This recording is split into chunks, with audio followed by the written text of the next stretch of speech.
Immortality has long fascinated us humans. Numerous people have searched for the secret of living forever for centuries, but it seems like we've been beaten to it by our animal friends, to an extent at least. Today we will be looking at 10 animals that can live after death. Make sure you stay tuned for number 1, as this creature just might be immortal. Number 10. Cockroaches. It shouldn't come as a surprise that these tiny little bugs would make this list. Cockroaches are infamous for their tenacity, and are often cited as the most likely survivors of a nuclear war. Some even claim they can live without their heads. Well, surprise, surprise, they can live without their heads. In fact, they can go on living for 2 weeks. To understand how these bugs can survive decapitation, first we must understand how we fragile humans couldn't. First of all, humans bleed, and when a man's head comes off, he bleeds a lot. Cockroaches don't have that problem though. They have an open circulatory system, which translates to little to no blood pressure. So if their head pops off, the wound just closes naturally due to clotting. And secondly, and probably obviously, human heads kinda hold a very important part of our body, our brain, and without it humans will not function. Eating, drinking, and breathing are all impossible without the head. But cockroaches, on the other hand, don't need their heads to breathe, as they do this process through little holes located on their bodies, called spiracles. Although a headless cockroach will die of starvation eventually, it's gonna take them weeks for them to do so. Number 9. Bees. This might sound like a cop-out to you. No, bees die and they stay dead. However, there is a reason why they appear on this list, because even though a bee might be dead, it can still sting you. Not in the way that you think, of course. Dead bees obviously can't go flying around and actively sting you. It's that their stinging parts and more importantly their venom delivery system will still work even if the bee is long dead. When a bee stings, the sting detaches from its body, leaving it embedded into the skin of its victim. Attached to the sting is a tiny organ that both contains the bee venom and a tiny muscle that pumps the venom out. Due to the simple physiology of bees, these actions are not controlled by the bee's simple brain, but rather by involuntary impulses. So if you think that you're safe picking up a dead bee, think again. Number 8.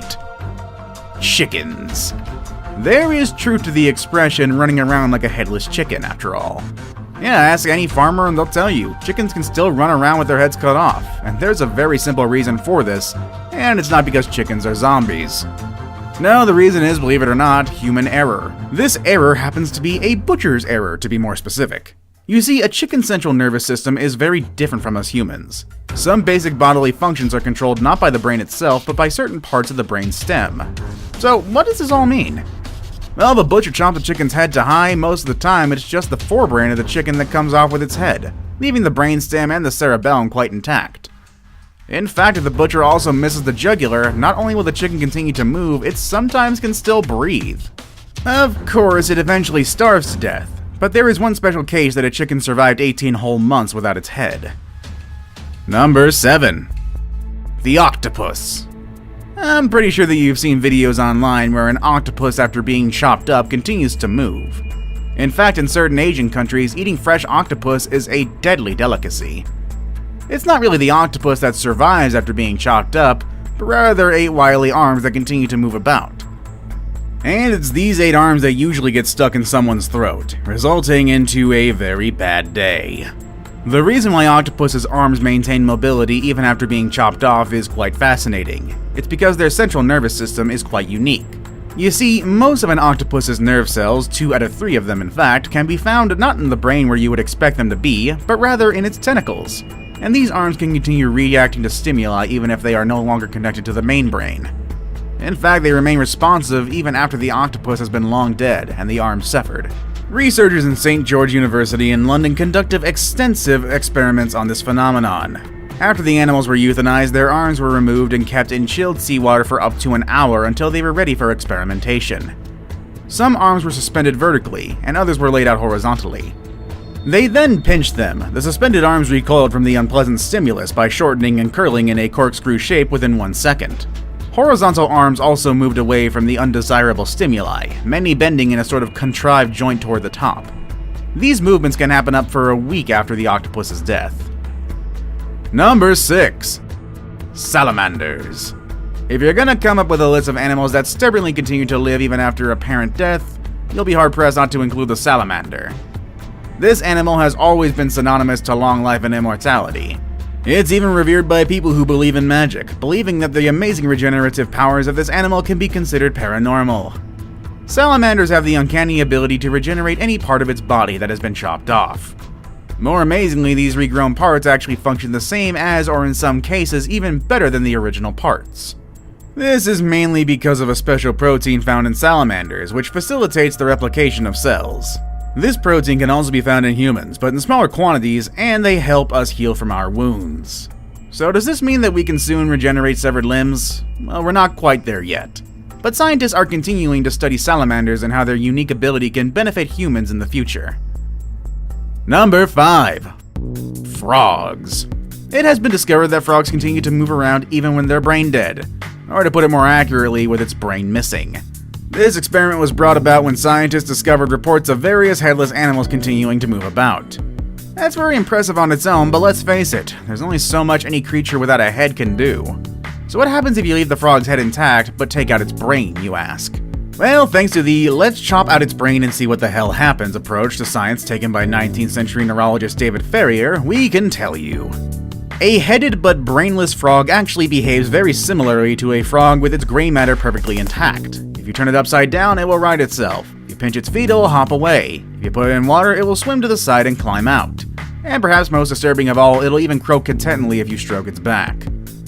The factor that results in frogs' zombie-like tendencies is the power of the reflex reaction, which fires the necessary electrical impulses that cause a muscle to expand or contract. Number 4. Flies. You've probably seen David Blaine resurrect dead flies just by touching them, and no, this is not because the magician really has supernatural powers. Flies can survive freezing temperatures and go into some kind of suspended animation. What you really see David doing is thawing the frozen fly using his own body heat. When the insect fully thaws, the fly then flies away. But this amazing ability to survive freezing temperatures is not why the humble fly makes it to this list. Female flies will live for several days after they have been decapitated. Such beheaded females assume an upright stance comparable to that of a normal fly, and can do and engage in complex actions such as preening, flying, and under duress, walking. Even more amazingly, males will court decapitated females. That's right, chop off a female fly's head and not much changes, really. If anything, it serves to make the fly's behavior more human-like. The males still want to have sex with her, while she in turn treats their sexual advances as noxious foreign stimuli. Number 3. Turtles. The hearts of fish, reptiles, birds, and mammals alike have their own pacemaker cells that take over when the signals from the brainstem are not coming through for some reason, which ensures that the heart still functions for a while, even when the brain does not. Now the turtle takes the term "for a while" to a whole new level, and this is because from their heart's viewpoint, being cut off from the oxygen and nutrients usually supplied by the blood is just a normal day at the office. Because these animals can dive for a long time. How long? Well, try 5,000 hours in the case of the loggerhead musk turtle. Yeah, you heard that right. That was a 5 followed by 3 zeros, and they survived that long by what oxygen they can take up from the water via their skin, throat, and butt end, as well as their body's amazing potential for producing energy without oxygen. Their hearts have their own fuel stash, and they just won't give up until every last fill-up of that has been used up. Now it's time for the day's best pick. Today we're going to focus on an animal so ferocious it can still kill you with its head chopped off. Perfect for Halloween, honestly. Number 2. Snakes.